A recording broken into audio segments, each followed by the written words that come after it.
Abrimos un nuevo espacio mano a mano. Daniel, ¿con quién vas a conversar hoy? Bueno, el gusto de saludar a la concejal Sol de la Torre. Licenciada, ¿cómo está? Buen día. Daniel Hola. Temperoni la saluda. ¿Qué tal? Buen día, Daniel. Bueno, la convocamos porque una de las mayores preocupaciones en este marco de pandemia en la Argentina ha sido y sigue siendo lamentablemente la violencia de género. Y hubo hace muy pocas horas, ayer, el gobernador de la provincia abrió un nuevo capítulo en cuanto a la vinculación de posibilidades para que las mujeres en situación de violencia de género tengan al menos un lugar donde albergarse y después tener un horizonte en función del trabajo que necesitan para despegarse tal vez de ese círculo violento, ¿no? Sí, efectivamente, ayer el gobernador de la provincia junto a nuestra ministra de las Mujeres, las Políticas de Género y Diversidad, Estela Díaz, anunciaron este lanzamiento del programa Comunidades sin Violencia, que es realmente muy importante que en la provincia de Buenos Aires exista un programa de estas características con un presupuesto de 500 millones de pesos que está destinado a los 135 municipios, que tiene como política central la articulación de los niveles del Estado, algo que no siempre sucede de la mejor manera y que, como bien decía, se centra en tres aspectos fundamentales que tienen que ver con el fortalecimiento de las áreas de asistencia, acompañamiento y atención en primera instancia de las mujeres que están siendo víctimas de la violencia de género, del acondicionamiento, la construcción y la refacción de los hogares donde se alojan esas mujeres en situación de violencia, pero también poniendo en el centro la idea de los hogares de medio camino, que son esos hogares de tránsito donde te permiten en un periodo de tiempo poder fortalecerte para conseguir tu propia casa, poder conseguir tu propio trabajo y poder entablar la vida de nuevo con el acompañamiento del Estado. Y también lo que tiene que ver con la asistencia integral a los varones que ejercen la violencia, porque como sabemos, la violencia de género es un problema estructural de las sociedades, de las sociedades occidentales, y que esa violencia de género debe ser abordada no solamente desde el acompañamiento a la mujer que sufre la violencia, sino también a la reconfiguración de las prácticas sociales donde el varón ejerce la violencia y está naturalizado, está socialmente aceptado e incluso durante décadas y muchísimos años fue algo que sucedía en el hogar y en el que el Estado no se metía. Entonces, la verdad, los anuncios del día de ayer son muy importantes para nosotras y es muy importante que se haga de la mano de una ministra de las mujeres, las políticas de género y diversidad. Sí, es muy importante lo que dice, licenciada, porque en definitiva estamos hablando de proteger y de salvar a una víctima de violencia de género, pero no trabajar sobre la raíz del problema que sigue siendo ese hombre violento que queda dispuesto para regenerar una vez más el proyecto nocivo, ¿no? Sobre otra persona. Claro, esa ha sido siempre una falencia. A lo largo de los años el movimiento de mujeres, diversidad, el feminismo han venido a poner en la agenda pública, en la agenda política, la discusión sobre la violencia de género. Pero hasta ahora el Estado nunca había intervenido en esto que decís vos, de bueno, ¿qué pasa con los varones violentos? ¿Qué pasa con aquellos que cometen los mayores niveles de violencia que llegan al femicidio o al travesticidio y qué tratamiento reciben en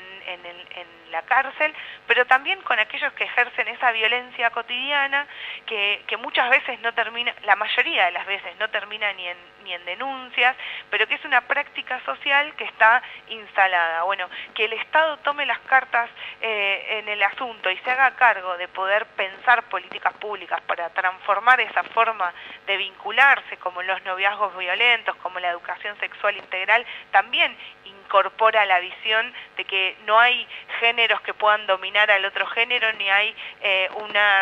no tiene que existir en las relaciones entre las personas diferencias de jerarquía, ni se puede permitir la violencia. Entonces, como vos bien decías, que el Estado trabaje sobre el abordaje integral a los agresores, a los varones violentos es fundamental. Bueno, y todo el trabajo del observatorio, aquí en General Pueyrredón, sobre violencia de género, digo,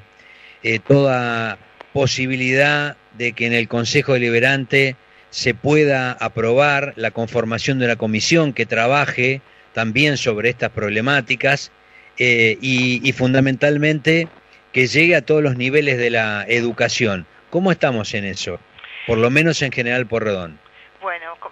la verdad, Daniel, que en General Pueyrredón tenemos un movimiento de mujeres, disidencias, feministas muy grande, muy organizado y con mucha vocación de transformar la realidad, no solamente de denunciar, sino de ser propositivas a la hora de pensar otra forma, otra realidad. En ese sentido, sabés que hace 4 años se declaró la emergencia en violencia de género en el Partido General Pueyrredón y con esa emergencia se constituyó el Observatorio de Violencia de Género, que es un espacio fundamental en el que tanto organizaciones como espacios institucionales, como ONGs y redes de acompañamiento a mujeres en situación de violencia,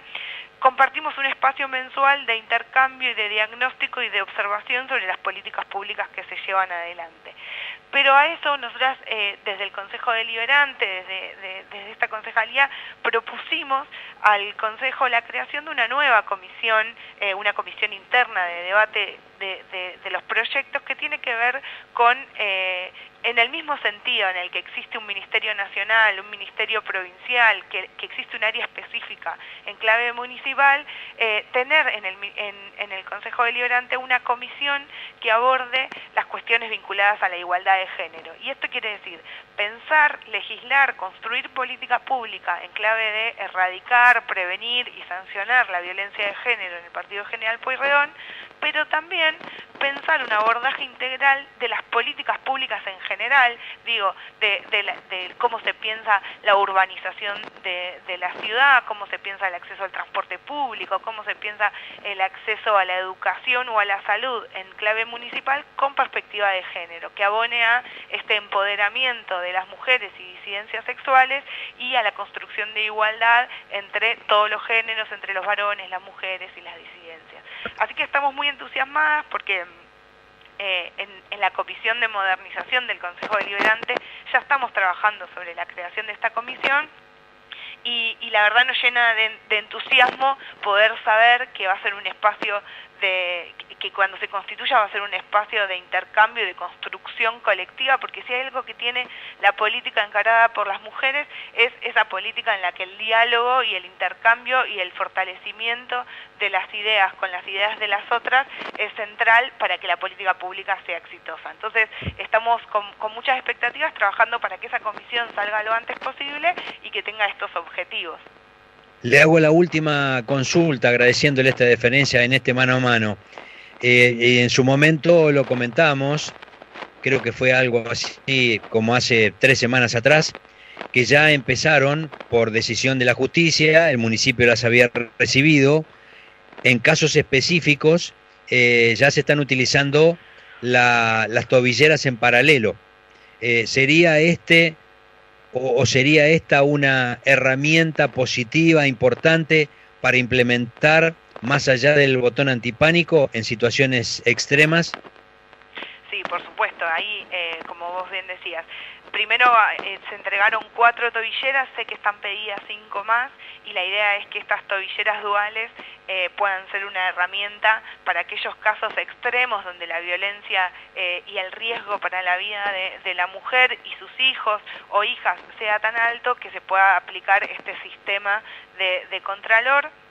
Me parece que es una herramienta muy importante, no la única, no puede ir aislada, no hay ninguna herramienta que aislada solucione un problema estructural como el de la violencia de género, pero sin duda celebramos que existan las tobilleras, que la justicia las esté otorgando, que existan los botones antipánico, que por suerte después de muchísimo tiempo no tengamos lista de espera en los botones antipánicos, que exista la aplicación, pero sobre todo que exista la voluntad, como la de la ministra Estela Díaz,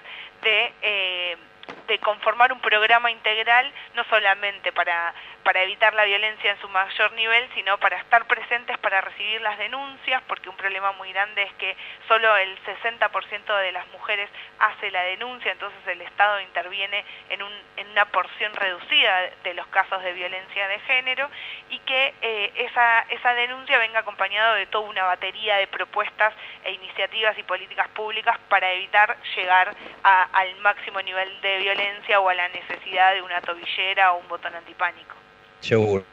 Licenciada Sol de la Torre, muchas gracias por este mano a mano, la seguimos en cualquier momento. Por favor, gracias a vos, un abrazo grande.